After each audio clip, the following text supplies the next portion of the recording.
en la tarde del 16 de junio de 2026, en las inmediaciones de la localidad de Mala Tokmachka, en el frente de Zaporilla. Las fuerzas rusas ejecutaron una operación táctica de alta velocidad y considerable riesgo que ilustra la profunda transformación del combate terrestre contemporáneo. Más de 30 vehículos ligeros, incluyendo motocicletas, quad y vehículos de asalto modificados, avanzaron a plena luz del día hacia las posiciones defensivas ucranianas, prescindiendo de las habituales columnas blindadas pesadas encabezadas por carros de combate. La relevancia de este suceso radica en que no se trató de una incursión aislada o improvisada, sino de un asalto planificado y coordinado en múltiples direcciones que buscaba explotar la velocidad para cruzar terreno abierto, reducir el tiempo de exposición ante los drones enemigos y aproximar la infantería lo suficiente como para amenazar las líneas defensivas. Sin embargo, la maniobra colisionó con la densa red de vigilancia aérea de la 118 Nocho, Brigada Mecanizada Separada de Ucrania,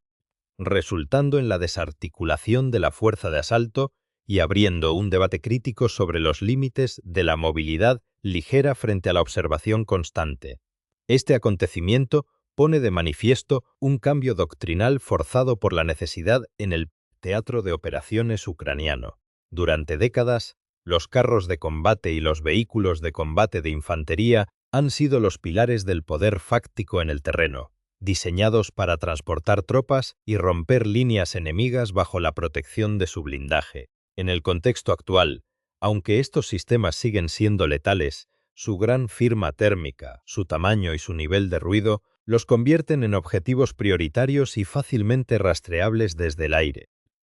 Un vehículo blindado pesado a menudo se ve obligado a seguir rutas predecibles, caminos rurales o corredores previamente vigilados durante horas por vehículos aéreos no tripulados de reconocimiento. Una vez que un dron detecta dicho movimiento, los equipos de operadores de drones FPV pueden coordinar y ejecutar ataques precisos mucho antes de que el blindado alcance la línea de trincheras. Ante este problema, el mando ruso ha comenzado a emplear motocicletas y quads de manera más sistemática, buscando una alternativa que, si bien carece de protección física, ofrece una velocidad y agilidad capaces de cruzar sectores expuestos en cuestión de segundo, utilizando minos de tierra o líneas de vegetación inaccesibles para el material pesado.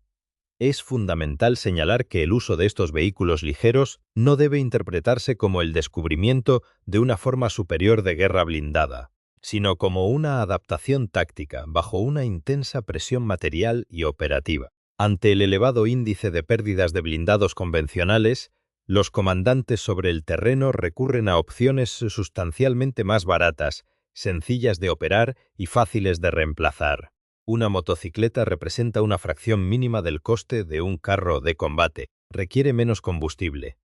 simplifica la logística de transporte y puede ser asignada a pequeños equipos de asalto sin necesidad de organizar una columna mecanizada completa.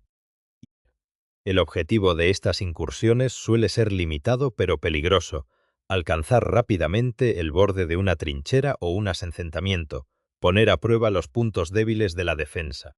forzar a los defensores ucranianos a revelar sus posiciones de fuego o generar la confusión necesaria para que una segunda oleada de infantería consolide el avance. Sin embargo, la contrapartida técnica es absoluta. El combatiente carece por completo de protección frente a metralla, las armas automáticas, las minas o las granadas lanzadas desde el aire, lo que transforma la velocidad de un escudo potencial en una señal inequívoca para los operadores de drones una vez que la ruta ha sido descubierta en el plano geográfico y operativo. El sector de Mala Tokmachka posee una carga simbólica y militar muy específica en el flanco sur del conflicto. La 118 Brigada Mecanizada Separada de Ucrania ha sostenido este frente durante más de 1500 días bajo una presión constante de artillería, aviación y asaltos de infantería, lo que convierte a este sector en un punto de resistencia consolidado y bien organizado. Según los informes disponibles, el ataque ruso del 16 de junio no se limitó a un único vector, sino que se estructuró a través de 3 rutas de aproximación diferenciadas de forma simultánea. Este detalle es crucial para el análisis geopolítico y militar europeo, ya que demuestra un intento de saturar la atención de los sistemas de vigilancia ucranianos y dividir la respuesta defensiva. Además, el asalto comenzó aproximadamente a las 18:00 horas, bajo condiciones de visibilidad clara y plena luz del día, una decisión inusual en la doctrina clásica que suele privilegiar el amanecer, el crepúsculo o las condiciones meteorológicas adversas para ocultar el movimiento. En este caso, se asumió conscientemente el riesgo de la detección visual a cambio de maximizar la velocidad operativa de los vehículos ligeros en el terreno a pesar de los nocinones de exposición. La fuerza de asalto rusa no avanzó de forma totalmente desprotegida en el ámbito técnico. Los datos disponibles indican que varios de los vehículos ligeros habían sido equipados con herramientas improvisadas para el desminado, mientras que otros grupos transportaban sistemas portátiles de guerra electrónica diseñados específicamente para interferir las frecuencias de los drones ucranianos. Esto confirma que el mando ruso comprendía la naturaleza del peligro que acechaba desde el espacio aéreo cercano e intentó configurar un sistema de armas móvil y ligero. Los equipos de desminado abrirían brechas. La guerra electrónica degradaría la respuesta tecnológica del defensor y las motocicletas proyectarían la fuerza viva con rapidez. Sin embargo, de acuerdo con las fuentes ucranianas, la operación se saldó con un balance de 26 efectivos rusos fallecidos, más de una decena de heridos y la destrucción de gran parte del material rodante antes de alcanzar los objetivos asignados. Estas cifras, más allá del impacto material inmediato, evidencian la fragilidad inherente a este concepto operativo cuando se enfrenta a un dispositivo defensivo alerta y con superioridad de información. Para los analistas de la OTAN y de la Unión Europea que observan la evolución de las tácticas en el FL. Anco Oriental. El episodio de Mala Tokmachka ofrece conclusiones de gran calado sobre la seguridad y el diseño de las fuerzas terrestres del futuro. El conflicto en Ucrania ha dejado de ser únicamente una disputa convencional entre blindaje y armamento contra carro para convertirse en un enfrentamiento directo entre la movilidad terrestre y las redes de vigilancia aérea permanente. La velocidad en el campo de batalla actual solo es efectiva si consigue romper o eludir la red de observación del adversario. De lo contrario, el movimiento simplemente acelera la entrada en una zona de destrucción preestablecida. En esta primera fase del análisis queda demostrado que la monitorización aérea convirtió el asalto ligero en una lista de objetivos definidos antes incluso de que los vehículos tomaran contacto con la primera línea de infantería, lo que abre una profunda controversia sobre la viabilidad de la masa ligera frente a la precisión tecnológica en entornos de alta intensidad. La reconstrucción operativa de los hechos acaecidos en el sector de Mala Tokmachka permite desgranar la secuencia exacta del asalto y analizar los factores que determinaron el colapso de la maniobra rusa. De acuerdo con los datos recabados por los sistemas de vigilancia de la 118.va, Brigada Mecanizada Separada de Ucrania, la aproximación de la columna ligera comenzó a ser registrada de forma nítida en torno a las 6 de la tarde. En ese momento, los vehículos aéreos no tripulados de reconocimiento estratégico detectaron la movilización simultánea de 3 grupos distintos, que partían desde posiciones de retaguardia controladas por las fuerzas de la Federación de Rusia. Esta disposición en 3 ejes buscaba forzar una dispersión de los fuegos defensivos ucranianos,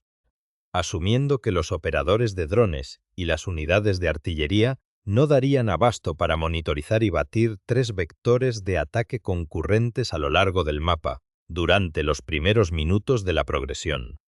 Los conductores de las motocicletas y los quad mantuvieron una distancia de seguridad dispersa entre sí, avanzando a gran velocidad por las pistas de tierra batida que cruzan los campos expuestos del sector.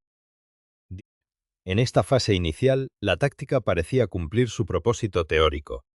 La alta velocidad dificultaba el cálculo de trayectorias para la artillería convencional y la baja firma visual de los vehículos individuales impedía una fijación rápida por parte de las armas pesadas. Sin embargo, la ventaja de la velocidad terrestre comenzó a diluirse en cuanto la columna entró en el radio de acción de la red integrada de drones de ataque y reconocimiento de las fuerzas ucranianas. Desde el aire, los drones de observación no se limitaron a contemplar el avance, sino que empezaron a estructurar una cadena de destrucción selectiva, transmitiendo en tiempo real las coordenadas exactas, la velocidad de crucero y el orden de marcha a los equipos de operadores de drones FPV en tierra.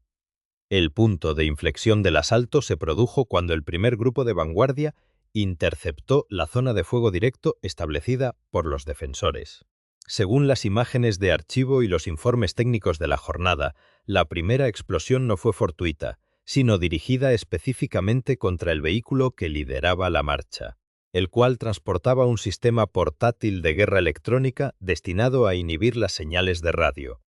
Al neutralizar este elemento de soporte técnico en los primeros compases, el resto de la formación quedó desprotegida ante las interferencias y los ataques aéreos directos. Casi de inmediato, un segundo impacto detuvo a uno de los quads que portaba herramientas de desminado improvisadas. La pérdida de estos dos componentes críticos, el soporte radioeléctrico y la capacidad de apertura de brechas, alteró de forma irreversible el ritmo y la cohesión de la fuerza de asalto rusa. A partir de ese instante, la velocidad, que había sido diseñada como el principal escudo de la infantería ligera, se transformó en un factor de desorganización interna bajo la presión del fuego enemigo. Al verse privados de una guía clara y recibir impactos desde el aire, los conductores de las motocicletas de la primera oleada reaccionaron de manera dispar. Algunos aceleraron para intentar rebasar la zona de peligro lo antes posible,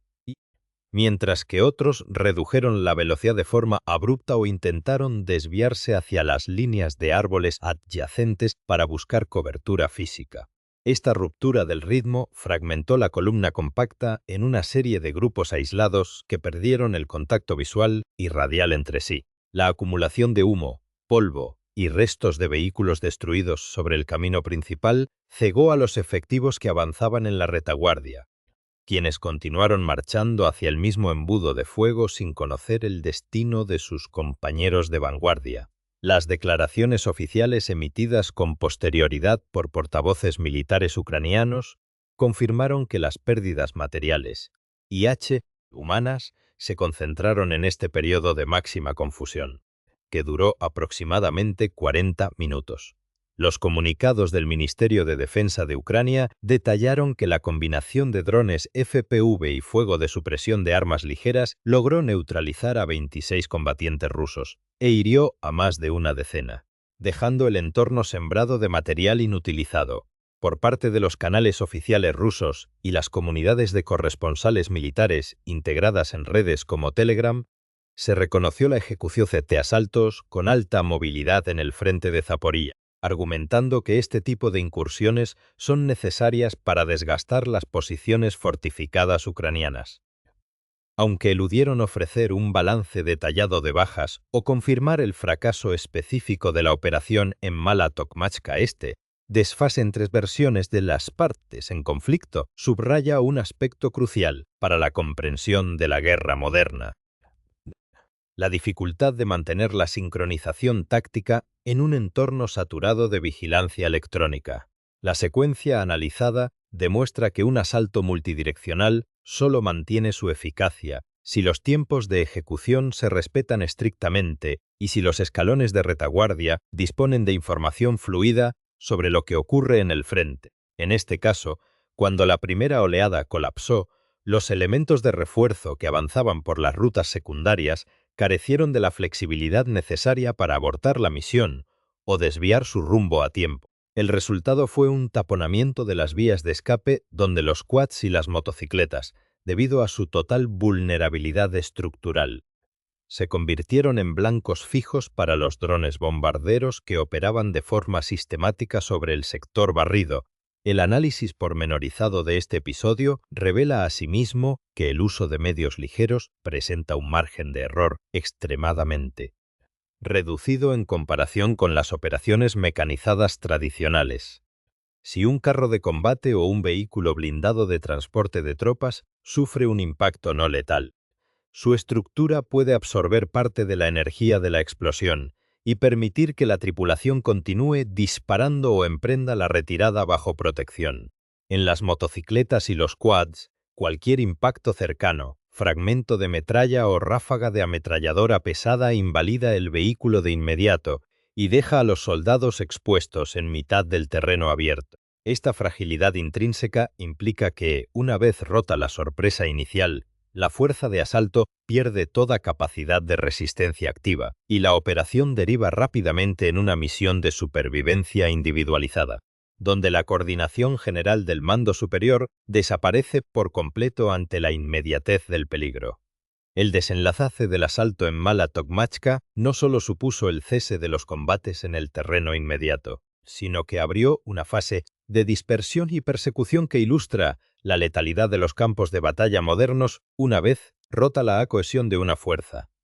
Tras la desarticulación de la columna de motocicletas y quads, las dotaciones supervivientes buscaron refugio en los escasos elementos de cobertura que ofrece la llanura de Zaporilla. Pequeños grupos de soldados rusos se dispersaron hacia las líneas de árboles remanentes, zanjas de drenaje agrícola y los márgenes de las carreteras locales, intentando ocultarse junto al material que había quedado inutilizado o abandonado. En el marco de la doctrina militar clásica, este repliegue y dispersión habría permitido salvar efectivos para reorganizar la unidad en la retaguardia, sin embargo, bajo el paradigma actual de la guerra de drones.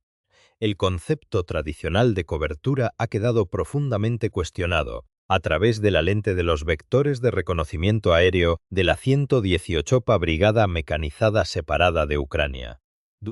Las posiciones de ocultamiento provisionales se transformaron de manera inmediata en nuevos puntos de fijación de objetivos. Los sistemas optrónicos de los drones no solo registraron el movimiento de huida, sino que rastrearon señales térmicas, huellas sobre el terreno batido y las aglomeraciones de tropas que intentaban asistir a los heridos en los márgenes de las pistas. De este modo, la operación entró en una fase de desgaste sistemático en la que los drones FPV y los cuadricópteros de bombardeo ligero batieron de forma sucesiva cada uno de los reductos identificados. La ausencia de blindaje o de sistemas de protección colectiva en la infantería ligera significó que incluso las detonaciones lejanas o los fragmentos de metralla causaran bajas continuadas, impidiendo cualquier tentativa de reagrupamiento o de evacuación coordinada por parte de los escalones de apoyo de las fuerzas de la Federación de Rusia. Así, se examinan los antecedentes y el contexto previo de este sector del frente. El uso de estos destacamentos de asalto ligeros responde a un prolongado proceso de ensayo y error por parte del mando ruso frente a los densos campos de minas y las zonas de destrucción artillera que caracterizan el flanco sur de Ucrania. Durante las ofensivas previas, el despliegue de grandes agrupaciones mecanizadas convencionales a menudo terminaba bloqueado en los accesos debido a la detección temprana y a la densidad de los obstáculos contra carro. La introducción de motocicletas y vehículos ligeros se concibió originalmente como un experimento a pequeña escala para infiltrar fuerzas de manera ágil a través de brechas estrechas. No obstante, lo ocurrido el 16 de junio demuestra que esta práctica se ha estructurado ya como un paquete de asalto doctrinal formalizado, elevando la cantidad de medios materiales empleados a más de una treintena de unidades simultáneas. El fracaso de esta variante operativa en Mala Tokmatska evidencia que la masificación de la ligereza material tampoco garantiza la inmunidad cuando el espacio aéreo adyacente está completamente controlado por la observación enemiga, en una perspectiva más amplia que abarca los intereses de seguridad de la Unión Europea y de los Estados miembros de la OTAN. Las implicaciones tácticas de este combate ofrecen lecciones de enorme valor para el rediseño de las capacidades defensivas en el flanco oriental. La experiencia acumulada en este sector confirma que la velocidad terrestre no puede sustituir de forma absoluta a los componentes tradicionales de mando, control, comunicaciones y, fundamentalmente, al control y la supresión del espacio aéreo cercano. Los ejércitos occidentales, que actualmente evalúan la integración de vehículos ligeros y quads para misiones de despliegue rápido o fuerzas especiales, deben sopesar el riesgo de que dichas plataformas queden desprotegidas en escenarios de alta intensidad tecnológica. La vulnerabilidad radical de un combatiente sobre una motocicleta frente a una red integrada de drones FPV replantea la necesidad de dotar incluso a las unidades de movilidad extrema con sistemas portátiles de defensa aérea y contramedidas electrónicas, eficaces que puedan operar de forma autónoma sobre la marcha, de cara al futuro a corto y medio plazo en el frente de Zaporilla. Se abren varios escenarios posibles respecto a la evolución de las tácticas de asalto terrestre, sin que quepa formular predicciones categóricas debido a la mutabilidad inherente al conflicto. Por un lado, es factible que el mando militar ruso continúe perfeccionando este método de asalto ligero, incrementando la potencia de los inhibidores de guerra electrónica instalados en los vehículos líderes, o intentando ejecutar estas operaciones en condiciones meteorológicas de nula visibilidad para contrarrestar las ópticas de los drones ucranianos. Por otro lado, la persistencia de elevadas tasas de bajas en estas incursiones podría obligar a un retorno parcial a los métodos de aproximación blindada pesada o al uso exclusivo de infiltraciones a pie de muy corto alcance durante las horas nocturnas. Lo que queda firmemente establecido tras este combate es que ningún incremento en la velocidad de los vectores terrestres es capaz de compensar la pérdida de la iniciativa de información en el cielo este suceso. En definitiva, no se reduce a una crónica de pérdidas materiales o a un mero choque de infantería en una localidad concreta del Frente Sur, sino que representa un aviso nítido sobre las condiciones estrictas que rigen el combate contemporáneo, donde el movimiento se mide, se rastrea y se castiga en tiempo real. La supervivencia en los escenarios bélicos actuales depende de la capacidad para ver antes, procesar la información de forma descentralizada y golpear con precisión en el momento idóneo, desarticulando la estructura organizativa del adversario antes de que éste pueda explotar sus ventajas de masa o velocidad en el terreno. La pregunta clave que surge tras analizar la dinámica observada en Mala Tokmakka es qué factor considera que tiene un mayor peso estratégico en este tipo de operaciones. El impacto psicológico y la pérdida de cohesión organizativa entre las tropas de asalto, la absoluta vulnerabilidad física del combatiente ligero frente a los sistemas no tripulados, o la ventaja tecnológica del bando que consigue dominar la red de vigilancia aérea sobre el terreno. Les invitamos a dejar sus reflexiones y análisis detallados sobre esta cuestión en la sección de comentarios y a suscribirse a nuestro canal para continuar recibiendo informes rigurosos e independientes sobre la actualidad internacional y los cambios tácticos en la geopolítica militar global.